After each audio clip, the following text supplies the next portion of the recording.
তুরস্কের ইস্তাম্বুলে প্রায় ১৬০০ বছর ধরে ইতিহাস আর ঐতিহ্যের সাক্ষী হয়ে দাঁড়িয়ে আছে আয়া সোফিয়া। দীর্ঘ এই ১৬০০ বছরে কখনো গির্জা, কখনো জাদুঘর, আবার কখনো শাসকদের কার্যালয় হিসেবে ব্যবহৃত হয়ে আসছে আয়া সোফিয়া মসজিদটি। সর্বশেষ এটিকে মসজিদে রূপান্তর করেছেন বর্তমান তুরস্কের প্রেসিডেন্ট রিসেপ তাইপ এরদোয়ান।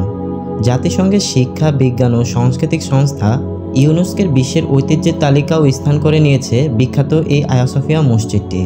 তুরস্কের বসফরাস প্রণালীর পশ্চিম তীরে ইউরোপ অংশে অবস্থিত ইস্তাম্বুলের ফাতি এলাকা অবস্থান আয়া সোফিয়ার। বিশাল গম্বুজ শোভিত ঐতিহাসিক এই মসজিদটি দূর থেকেও খুব সহজে নজর কাড়ে। সুবিশাল এই স্থাপনটি এক কক্ষ বিশিষ্ট। স্তরে স্তরে সাজানো সোনালী গম্বুজগুলোকে ধরে রেখেছে সুউচ্চ পিলার। এসব পিলার উপর খোদাই করে বিভিন্ন শিল্পকর্ম আর গম্বুজকে ঘিরে ঝুলে থাকা চোখ ধাঁধানো ঝাড়বাতিগুলো মুগ্ধ করে দর্শনার্থীদের। মসজিদটির বিভিন্ন স্থানে খোদাই করে বসানো হয়েছে পবিত্র কোরআনের আয়াত। এর সামনের অংশে নারী পুরুষদের জন্য রয়েছে পৃথক নামাজের জায়গা। প্রতিদিন এই মসজিদের সৌন্দর্য নিজ চোখে উপভোগ করতে বিশ্বের বিভিন্ন প্রান্ত থেকে ছুটে আসেন হাজারো দর্শনার্থী। ইতিহাস বলছে বাইজেন্টাইন সম্রাট জাস্টিনিয়ানের নির্দেশে ৫৩২ খ্রিস্টাব্দে নির্মাণ কাজ শুরু করা হয়। এই ইমারতের নির্মাণ কাজ শেষ হয় ৫৩৭ খ্রিস্টাব্দে।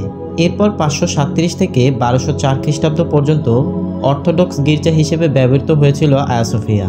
কিন্তু ১২০৪ খ্রিস্টাব্দে চতুর্থ ক্রুসডের সময় ক্যাথলিক খ্রিস্টানরা অর্থোডক্স খ্রিস্টানদের রাজধানী কনস্টান্টিনোপল অর্থাৎ বর্তমান ইস্তাম্বুলে আক্রমণ করে ব্যাপক ধ্বংসযজ্ঞ চালায়।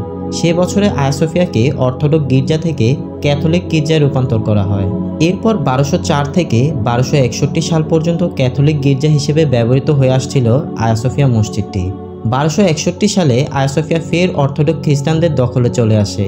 পরে ১২৬১ সাল থেকে ১৪৫৩ সাল পর্যন্ত আয়া সোফিয়া পরিচিত ছিল অর্থোডক্স গির্জা হিসেবে। এরপর ১৪৫৩ সালে অটোমান সুলতান মেহমদ ইস্তাম্বুল দখল করার পর সে বছরে আয়া সোফিয়াকে মসজিদে রূপান্তর করা হয়। আয়া সোফিয়াকে মসজিদে রূপান্তর বিষয়ে ইতিহাসে দুটি বিতর্ক রয়েছে।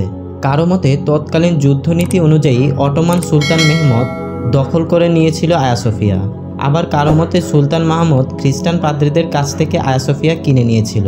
পরে সুলতান মেহমদ আয়া সোফিয়াকে একটি ওয়াকফ সম্পত্তিতে রূপান্তর করেন এবং নিজের নামে ফাউন্ডেশন গঠন করে তার উপর আয়া সোফিয়ার দায়িত্ব অর্পণ করেন। ১৪৫৩ সাল থেকে ১৯৩৫ সাল পর্যন্ত প্রায় ৪৮২ বছর এটিকে মসজিদ হিসেবে ব্যবহার করা হলেও অটোমানদের উত্থানের পর মোস্তফা কামাল আতাতুর্ক সরকার ১৯৩৫ সালে আয়া সোফিয়াকে জাদুঘরে রূপান্তর করেন। এরপর ২০২০ সাল পর্যন্ত এটি জাদুঘর হিসেবে ব্যবহৃত হয়েছিল। প্রতিষ্ঠার পর থেকে আয়া সোফিয়া ৯৮১ বছর গির্জা হিসেবে ব্যবহার করা হয়। আবার এটি ৪৮২ বছর ব্যবহার হয়েছিল মসজিদ হিসেবে। এরপর ৮৫ বছর আয়া সোফিয়া পরিচয় জাদুঘর হিসেবে থাকলেও এখন আবার মসজিদ হিসেবে প্রতিষ্ঠা পেয়েছে। তবে বর্তমানে সব ধর্মের মানুষের জন্য উন্মুক্ত। এই মসজিদে নারী পুরুষের সবার প্রবেশের অনুমতি রয়েছে।